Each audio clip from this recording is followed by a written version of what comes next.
Rocky Gerung kelihatannya marah besar ya. Sang filsuf dungu yang kita kenal ini memberikan catatan bahkan berjanji untuk mengejar, untuk menggonggong partai-partai mana saja yang kemudian ya abai pada satu komitmen moral, komitmen etik ya berada di luar kabinet Prabowo dan Gibran. Kita akan bahas di Bukan Partai Politik. Teman-teman, kita lihat dulu sebelum kita mencermati suara hati, suara benak dari Bang Rocky Gerung ya, yang kelihatannya mulai menarasikan tentang sign quote kedunguan-kedunguan, walaupun tidak disampaikan beliau lagi, tetapi dengan bahasa atau kosakata yang lain yang menurut saya merupakan kosakata yang lahir dari keyakinan Bang Rocky Gerung bahwa ada yang keliru di situ dalam konteks kita membangun politik atau demokrasi di Indonesia yang sebenarnya sudah begitu luar biasa, tetapi kemudian dipandang mundur ke titik nol lagi ya, dan ini mungkin bisa memenuhi konteks yang disebut dengan kedunguan ya, kalau mau itu dikatakan demikian. Baik teman-teman, sebelumnya itu kita akan bicara satu buku, karena ada sobat kita yang berkomentar atau menuliskan komentar untuk buku yang perlu dibaca untuk belajar politik di tingkat awalan atau beginner ya. Saya kira pada posisi itu, sekira semua orang tidak berada pada posisi pemula ya. Semua kita sudah memulai berpolitik dalam proses yang sebenarnya mungkin belum disadari saja ya. Tapi baiklah untuk bisa membaca itu agar supaya kita ada di right direction, arah yang benar tentang memahami persoalan politik serta dinamika politik. Kita perlu membaca beberapa buku atau buku apa saja yang teman-teman bisa jumpai miliki yang bisa mengantar pada pengayaan perspektif politik ya, saya kira itu sah-sah saja. Di buku kita ini ada satu buku berjudul Pengantar Ilmu Politik ya. Ini buku yang klasik ya. Halaman 627 ya, 600-an halaman. Ya ini tebal ya. Tetapi ya banyak memberikan informasi-informasi awal tentang dunia politik. Nah, saya coba lihat ya, ada salah satu seorang filsuf yang terkenal, seorang filsuf politik Prancis yang kemudian mendefinisikan istilah ilmu politik atau sains politiku ya. Jean Bodin ya. Nah, Jean Bodin ini adalah seorang pengacara yang kemudian kelihatannya dia memberikan warna definisi tentang politik itu dalam perspektif hukum. Nah, ini yang pada akhirnya membawa kita pada suatu kesadaran siapapun yang mendefinisikan politik harus dilihat background-nya, latar belakangnya.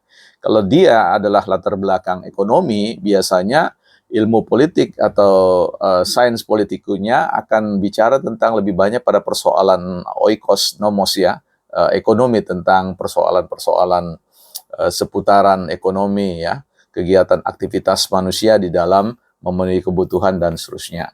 Kalau dia adalah seorang sosiolog, maka dia akan menerjemahkan atau mendefinisikan ilmu sains politikunya dengan melihat bagaimana pola-pola interaksi dalam satu masyarakat dan kemudian memahami bagaimana kontrak sosialnya, bagaimana bicara tentang apa yang disebut membangun satu relasi ya, bagaimana membaca konflik-konflik relasional yang ada.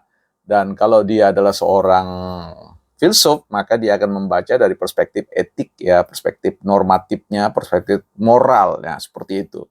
Jadi siapapun Anda, kalau dia background-nya teologi ya, maka juga pasti akan diteropong dalam perspektif teologinya atau apapun ilmu yang dimiliki. Nah, ini sesuatu yang lumrah.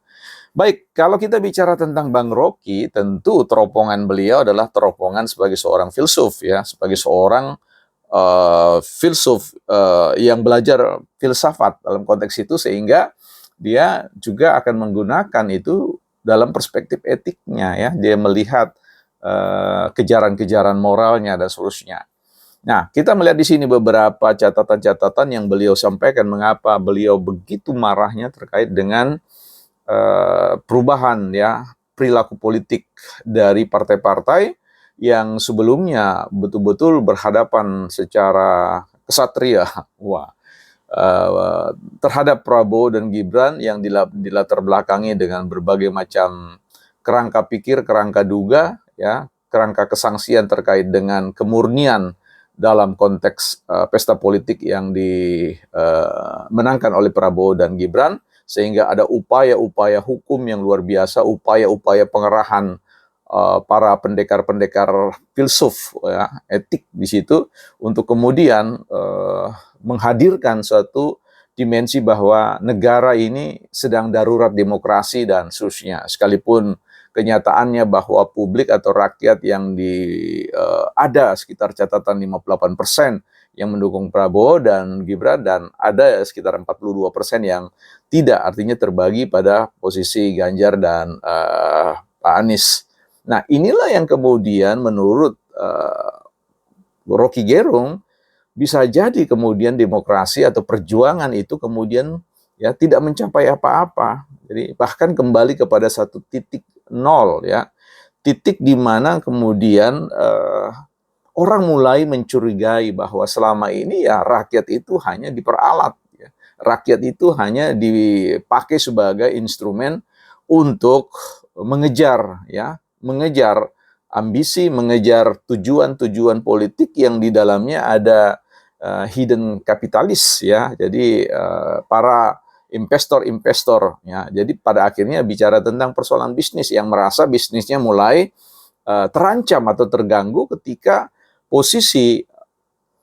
di posisi tentang keberadaan pasca pemilu ini mereka tidak berkoalisi dengan eksekutif yang menjadi penentu kebijakan dalam konteks dikemanakan sumber daya negara itu. Nah, disinilah persoalannya, karena sekali lagi seorang eksekutif, ya, penguasa, ya, di birokrasi memiliki, ya, daulat untuk kemudian memutuskan mana yang diberi ruang dan mana yang tidak, dan ini posisi ini terancam dan diendus oleh para politisi dan oleh Rocky Gerung. Ya, harapannya semua orang kembali kepada persoalan etiknya, persoalan moralnya, bahwa apa gunanya 42% itu yang beliau katakan, kemudian tiba-tiba dibelakangi, ya, seolah-olah itu tidak ada, ya. Nah, disinilah kemudian kemarahan Bang Rocky itu luar biasa disampaikan, ya, bagaimana dia mulai resah untuk mengatakan bahwa wah ternyata siapa Pak Surya Paloh misalkan dipandang menang banyak, dan itu dikonfirmasi oleh PKS mengatakan bahwa ya Nasdem ini bermain cantik lah, ya, seperti itu. Dan ini dipandang sesuatu yang menarik, ya, untuk diperhatikan, dan harapannya lagi mulai ketika ada orang mulai menghembus-hembuskan tentang keberadaan PKS dan PDIP yang mungkin ada kemungkinan untuk bergabung, dan ini bisa mengembosi dan membuat apa yang Bang Rocky bilang muak sekali, ya, memuakkan, ya. Ini sesuatu ungkapan yang melampaui kata kedunguan, ya, sebenarnya. Artinya kita mengenal lagi Bang Rocky Gerung sebagai orang yang kemudian muak dengan hal-hal yang katakanlah tidak memegang prinsip, ya. Nah, di sini artinya dianggap satu keteguhan yang tidak mantap, tidak firm, ya, selalu terombang-ambing dengan suatu, ya, peluang-peluang yang dilihat dalam konteks ini.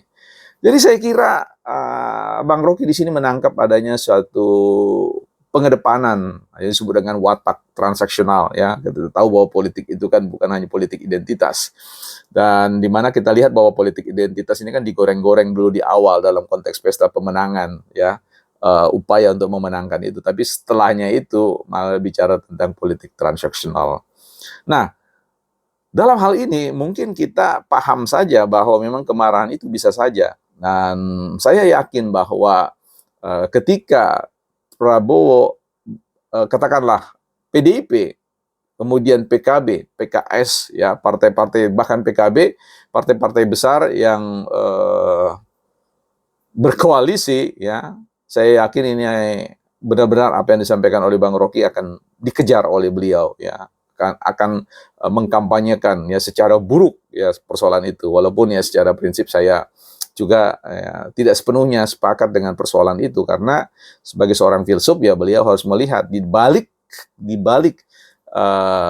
kontrak-kontrak koalisi yang akan mereka buat, ya tentu ada prinsip-prinsip kebenaran, prinsip-prinsip etik yang juga bisa diperbesar ya, di zoom, sehingga ada balancing dalam konteks memahami keputusan politik. Karena kita tahu ya, politik juga kan persoalan, ini adalah suatu kelemahan dalam sebuah sistem politik di mana kita tahu bahwa kenyataan individu-individu dalam satu masyarakat itu memiliki prinsip-prinsip yang berbeda ya, nilai-nilai atau sistem filsafat yang berbeda-beda, sehingga tidak berarti bahwa perhadapannya adalah persoalan head to head atau partai di dalam pemerintah dan partai di luar pemerintah. Saya kira fungsi-fungsi triastika yaitu bisa dimaksimalkan dalam konteks ini, karena kita tidak mengenal persoalan koalisi atau persoalan koalisi, tapi persoalan bagaimana berada di pemerintah atau berada di luar pemerintah. Ya, saya kira itu catatan kita. Saya kira Bang Rocky Gerung, Repli Harun, dan juga EF dan yang lain-lainnya akan siap menjadi para pengejar-pengejar dari komitmen-komitmen yang diabaikan, bukan partai politik.